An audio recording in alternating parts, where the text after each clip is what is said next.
Welcome back to the 6th Gear Garage. This is my 1985 4Runner I picked up for just 2,000 bucks. And today is the first day of its full restoration journey. And I'm gonna start by gutting the interior.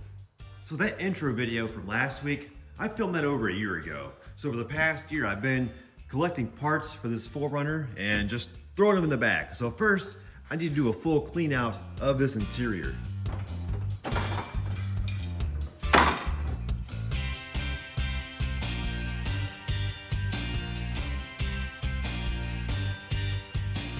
I've been making Toyotas great again for years on this channel, and if you'd like to get yourself a Make Toyotas Great Again shirt, I'll put a link down in the description, and I appreciate that because it helps support the channel.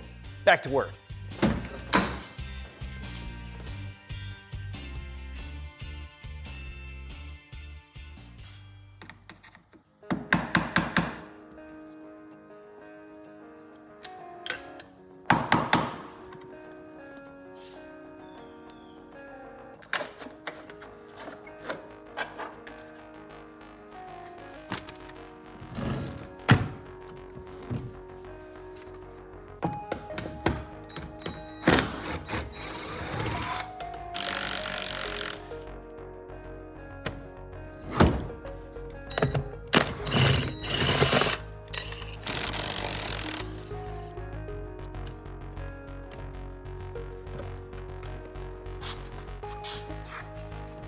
So let's see what kind of shape these seats are in.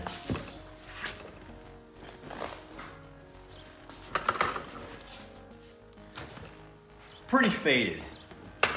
I'm sure the bottom cushion has some holes in it, as they all do.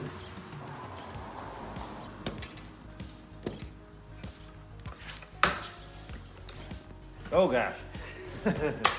Yeah, lots of holes. If anybody has some seats for sale, let me know down in the comments.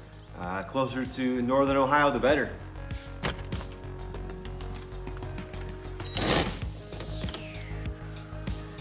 This is a 13 millimeter. I think that's the first time I've seen a 13 millimeter on any Toyota.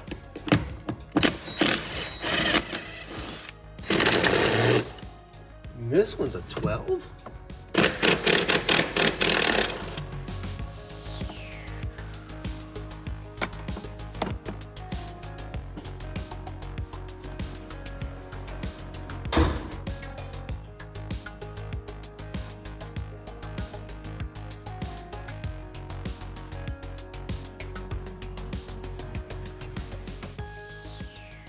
I've been told that all these lower trim 4Runners, the non-SR5s, got shipped to the US without a rear seat.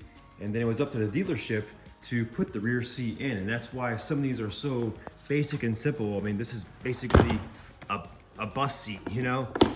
And then they would just have them upholstered to match the rest of the seats. And that was definitely the case with this vehicle because this is the hardware that was holding the top of the rear seat in. Look how rudimentary that is. The back's not even painted, it's just bare steel. And these are 13 millimeter nuts, which you know was installed by some dealership who was just grabbing bolts and parts off the shelf. So if anybody has a set of SR5 seats with the split rear, I'd love to buy them off you.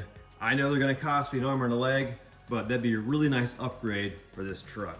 For the bottom section of the seat, they were definitely just grabbing parts from wherever they could because the right side over here actually had a 13 millimeter and the left side had a proper looking 12 millimeter Toyota bolt.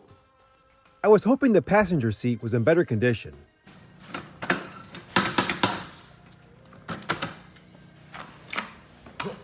Nope. Don't forget all the extra hardware on there. Should be one more plastic washer. There it is. And this actually holds everything on the bolt so it won't get lost.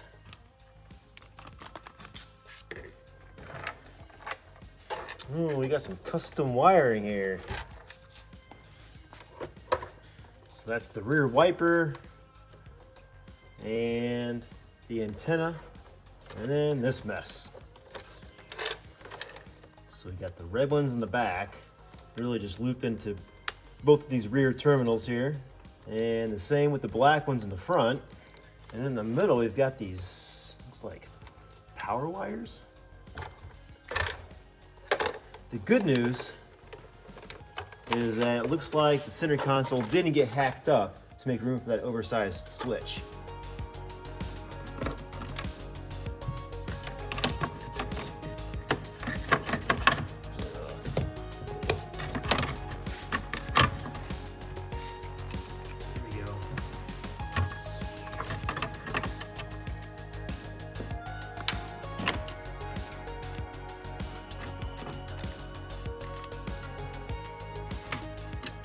I'm only removing this radio surround trim since it's been cut up. Oh yeah. And there's one last hidden one on the top here. I'm not planning on removing the rest of the dash, but if you'd like to see how, I'll link a how-to video in the description from when I pulled the entire dash out of my 1986. These are 16 millimeter.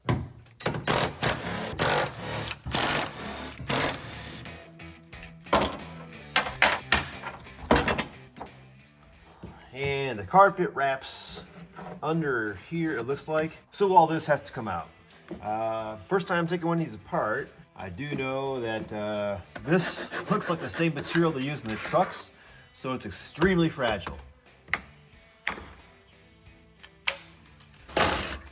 And make sure I don't drop this spacer or the washer. If I pry off this little red plastic washer here, just like on the front seats, this will work great at holding all this together so it doesn't slide off. 2 Phillips. See what's back here. Top bolt for the seat belt. And this wraps around behind this door surround trim here. And it's glued around the seam. So I'm gonna have to peel this off. Yep, that's all glued on, all the way down. And it's that yellow sticky Toyota glue that they put on everything. Same time, kind of reassuring that this has never been apart before. So I like that. Less chance that it's been messed with. No clue how many owners this truck's had. The guy I bought it from sold it to a buddy and then bought it back from a buddy. And all that was in Ohio. Over, I think, 5 or so years, he said. It would be fun to do a Carfax and see how it originated from starting in California to Colorado, or however that worked. It's a California truck, made its way to Colorado, and then Ohio. And I got a clip right there, we go. One right here. Got one right about here. There. There. There, we got one on the end here. That one's stubborn. There we go. Might be one more clip at the bottom. Oh, there it is, right there in the middle. Set this over here. And this has got to come off. I've got one visible clip down here. It's tough getting back here. What is this? If you guys know what that module is, let me know in the comments. There we go. Trying to be as gentle with this 39-year-old plastic as I possibly can. 1, 2, 14 on the bottom, and looks like a 10 on top. Here's my 10. Huh.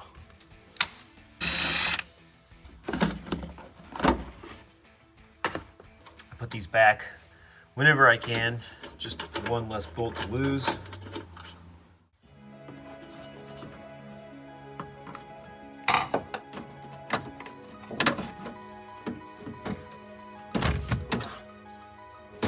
This just has that brittle Toyota plastic feel to it. So I'm gonna be extremely careful on removing these clips here. 2. All these trim tools that I'm using, they came in this kit. It was like 20 bucks, and it's probably the best 20 bucks I ever spent for taking apart these old interiors. I'll put a link to one of these kits in the description. This one's recessed a little bit. And this end wraps behind this surround trim. Should be free. It's so thin.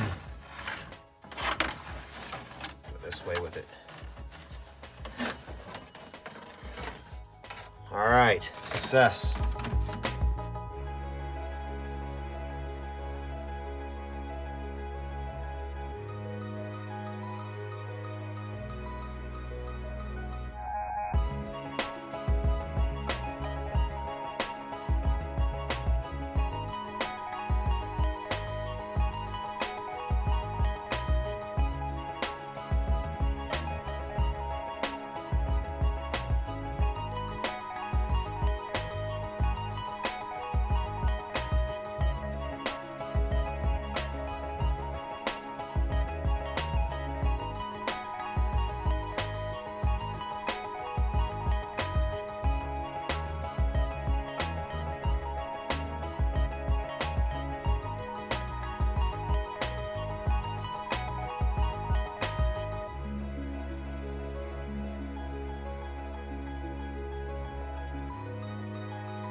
Aside from the large removable floor piece in the back here, every square inch of this carpet was glued down and still very well adhered. But that front carpet was pretty nasty. I'm assuming this is the original carpet. It's really thick, almost like house carpet, like a shag carpet. But I believe that's original. And as you can see, it's really faded from years of sun. And it's all kinds of different shades of brown now. So I think I'm gonna have to shop around for some new carpet to replace this. And it really reeks of cat piss. You know anything about that? Huh? You know anything about that? Well, the good news is that years of having the top removed didn't leave any water accumulating inside where the floor could rust back here. So I'm really happy about that. That's just a strip of carpet left behind. Same with that, just some fuzzies. So it's looking really good as far as the floor goes. No, not exactly. I come from the future, episode 2, and I got some bad news. What optimistic Brian thought was just carpet fuzz was actually rot. I found this as I was looking inside the fender well, and it looked pretty rotted, so I poked it and it went right through into the interior. Lots of rot. And over on the passenger side,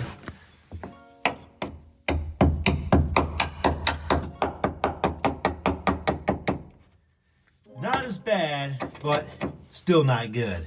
And that's not even the worst of it, but we'll save that for the next episode. Right now, back to the good old days when Brian thought he had an easy project. Down in here looks good. A lot of this yellow is just the glue. The only bad spot that I can see so far is up here in this corner. I got a spot of rot right there. And as far as Toyotas go, I've owned at least 10 of these 84 to 88 trucks now. And this is the happiest I've ever been when I pull back the carpet.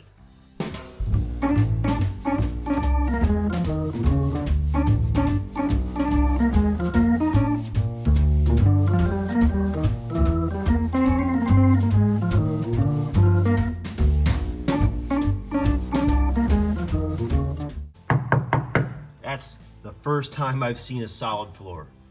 And checking out the passenger side, it is looking like it is actually completely solid. Not even any rot down in this corner. Now for the ugly. Let's take a look inside these quarter panels. I don't know if they were hauling around like bales of hay in this thing, but you saw how filthy the carpet was. But yeah, that's all rot down in there. The inner fender is still solid, so that's a plus.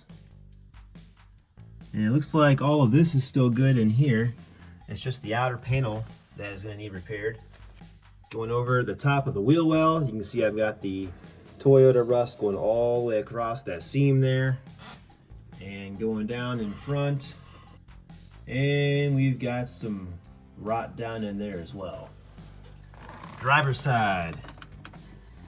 Actually a lot nicer. I've got a seam back here that's gonna need some attention. That actually looks solid down there. Yeah, I don't know, it might be a little bit on the soft side, at least getting a little scaly there. Going up over the wheel well, it's obviously way worse on this side. And coming down toward the front, again, all bad. And that extends all the way up to pretty much underneath here. Then you come around the outside, and I've got a really ugly spot right here that I'm gonna have to do some fabrication and repair that because nobody makes a panel for this. And it carries on up through here because these rockers, they look halfway decent, but if I push on them, yeah, it's paper thin. I'm about to put my thumb through it. So now you've seen what I'm working with here, and next time I'm gonna get to work cutting out the old and welding in the new. Thanks for watching.